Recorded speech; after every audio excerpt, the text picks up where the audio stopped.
2019 was a banner year for credible UFO sightings. What could they be?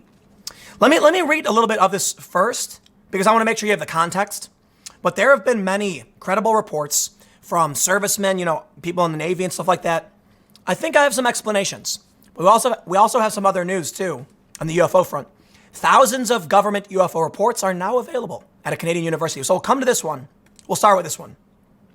The New York Post reports, it's been a hell of a year for UFOs. Once thought to be fictional works used to sell tabloids, 2019 has been awash with news of UFOs, aliens, and strange phenomenon, including reports complete with video from verifiably sane sources. In May, the Pentagon admitted it investigates UFOs soon after Navy pilots claimed to not only have seen but recorded UFOs during training exercises in 2004 and 2015. In November, another report in Popular Mechanics confirmed that after the 2004 incident, two unknown individuals took the data tapes away and wiped the memory from the Navy hard drive. I will stop here and just say, the movie Men in Black, where, Will Smith, aliens, suits, they did a remake, it was terrible. That's actually a conspiracy theory. I didn't know this when I was a kid when it came out, but it's based off of a conspiracy theory about suited men wearing sunglasses who come and seize evidence. They're probably real people. They probably work for real organizations. It probably has nothing to do with aliens. Could you imagine working at an advanced weapons research project? Somebody secretly films you doing something with a new technology. So you're tasked with going and taking away their footage. You show up in your suit and you say, hand over the phone. They go and tell all their friends. And then all of a sudden there's a movie about apparently you hunting aliens. That must be hilarious. I'm sure there's at least some of these people who work, in this field who watch my videos who are laughing right now about how they've shown up in subpoenaed records or seized evidence because it's a top secret weapons project. And everyone depicts it as it's all about aliens. Anyway, let's read more. Meanwhile, just around the time the Popular Mechanics report was released, unidentified flying objects were captured on video off North Carolina's Outer Banks, and the Army announced a partnership with Blink-182 frontman Tom DeLonge's to the Stars Academy to research alien technology. Now that I can't explain. I don't know what that's all about. But while astronomers say humans finding aliens may take a long time, 2019 was a particularly active year for UFOs visiting Earth. There are some conspiracy theorists who are arguing the governments of the world have always known about aliens. The reason they don't tell us is because everyone would go nuts. There's an episode of Star Trek, The Next Generation, where, if you're not familiar with Star Trek, the Prime Directive means they don't interfere with the natural development of a planet, and additionally, they only reveal themselves once a planet develops warp technology, meaning they can travel faster than light. And the reason is they will eventually then collide with alien civilizations, and it's better than to make the introduction. They come across a planet that has just developed warp technology, but it is still divided and very religious.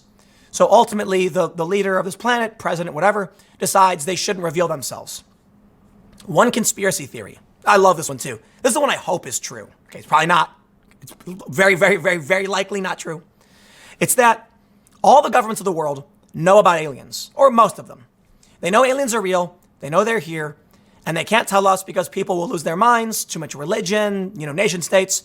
If UFOs landed in the US, Russia might fire nukes, it's all this really bad stuff. But the idea is, once humans grow accustomed to understanding that aliens are real, they can gradually unveil this information. So, this theory is that in 2019, with all of these announcements, they're trying to warm us up to the idea that aliens are real. And that eventually you'll see a legit sighting and everyone will notice it and say, what was that? But it won't be too shocking because it'll come a year or two after all of his reports already came out. So then people are going to be like, oh, wow, it's one of those things. You'll hear stories in the press saying people saw something, no one knows what it was. And then one day you'll see and you'll be like, I saw one of those things too. What was that? And then in a few years, everyone will start to know aliens are real. A gradual, maybe even a decade. I don't believe it's true. I would like to think it's true because it would be awesome if we could leave Earth and travel the universe, but we're in an aquarium, essentially. People don't realize how attached we are to the ecosystem of the planet, the balance of the gases in the atmosphere, the temperature, the food we eat. We're not independent life forms, like to an extent. What I mean to say is, like, we are seriously tied to the entire ecosystem, and that slight disruptions can be brutal and wipe us out. So we create these miniature environments we can survive in suits and in ships, but they're still very, very different, and we have to start synthesizing the requirements of the system we're in. Basically, you breathe air. You know what I mean? It's an exchange of chemical reactions and molecules in real time, nonstop. We exist in this soup, same as everything else. Let's read. So, according to the National UFO Reporting Center, on September 21st in Gallipolis, Ohio, a husband and former law enforcement and wife, a scientist, while sitting outside their recreational vehicle at a public campsite, witnessed a very bright light approach their campsite from the south in an erratic manner, appearing to slow or stop on several occasions as it drew near. It got within 50 yards, they estimate, of their campsite, at which time, out of a sense of alarm, the husband reached for his .45 sidearm, but felt unable to use his arm or lift the firearm. The object, estimated by the witnesses to have been approximately 20 feet in diameter, hovered nearby for approximately 8 seconds, and then suddenly accelerated toward the west and disappeared very quietly. Crazy. Could you imagine? Meanwhile, on September 1st in Taos, New Mexico, Taos, 3 elk hunters allegedly witnessed 2 alien creatures standing upright on a nearby hilltop. The next day, 2 of them returned to the same area to look for evidence, and they allegedly witnessed an unusual-looking craft resting on the ground.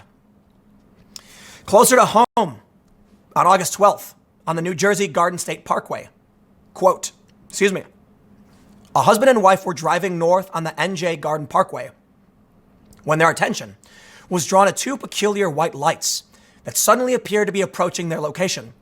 Suddenly, they realized the lights were affixed to a very large triangular craft, which maneuvered to above the highway and hovered. The witnesses could see windows on the top of the craft from which light appeared to emanate. The traffic was passing underneath the craft.